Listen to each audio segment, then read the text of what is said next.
We Own the Night. The black budget counterpart to NASA that is the NSA's silent partner in surveillance and possibly the most secretive intelligence agency on the planet. At Snowden, the National Security Agency, which is maintaining databases of all of the world's electronic communications.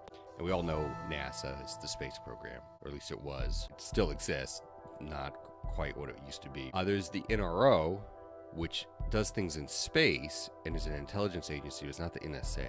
What the NRO does, first and foremost, is they maintain all the spy satellites orbiting the Earth. Agencies have charts, just like people. So the chart of when the agency was founded, use it as its birth chart, and you go from there.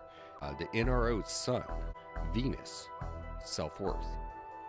Pluto, where it's powerful, and its north node, its long-term destiny, are all in Virgo, sign of analysis, sign of technical wizardry.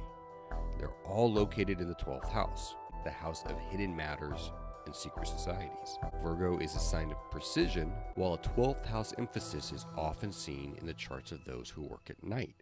If you take a close look at the NRO mission patch featuring a pair of mesh-covered owl eyes that reads, quote, "We Own the Night," you can see a lot of the Virgo 12th house emphasis comes through in this mission patch. In the lower half of this patch, you'll see 4 triangles, 3 of which are filled in and 1 that's hollowed out, and they appear to be flying over the southern hemisphere.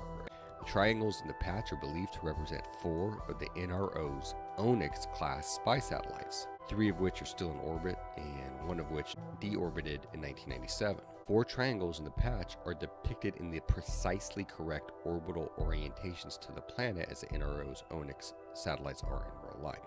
The caption "We Own the Night" on this patch is a reference to the fact that Onyx satellites are equipped with an imaging technology known as synthetic aperture radar, or SAR, development of which was pioneered by the NRO in partnership with the US Air Force. SAR uses the echoes of radar waves to create incredibly detailed images of a target without any need for an onboard optical camera. So this is different than, say, night vision cameras, which magnify light that's already there. It's actually being reflected off the moon, or that's generated via other ambient sources. SAR technology actually doesn't require any light at all. It basically allows you to see as accurately, that's the function of Virgo, during the night, that's the 12th house, as everybody else can see during the day. An example of SAR in action should help illustrate just how powerful this technology is when it comes to discernment, that's Virgo, of the unseen, that's the 12th house. Back in 1978, NASA launched an oceanographic satellite equipped with SAR known as CSAT-1. Onboard SAR enabled it to remotely detect what was going on beneath the ocean surface by using radar wave echoes to sense through the water, loosely akin to what a medical intuitive does when they attempt to discern what is going on in your body by sensing into it. Okay, as a result, CSAT collected more information about the conditions of the oceans in 100 days than all of humanity had collected in the previous 100 years. And now that was a NASA satellite. This is an NRO.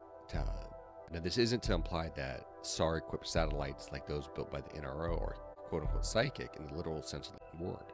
However, their astonishing imaging capabilities can reasonably be analogized to a technological version of extrasensory perception.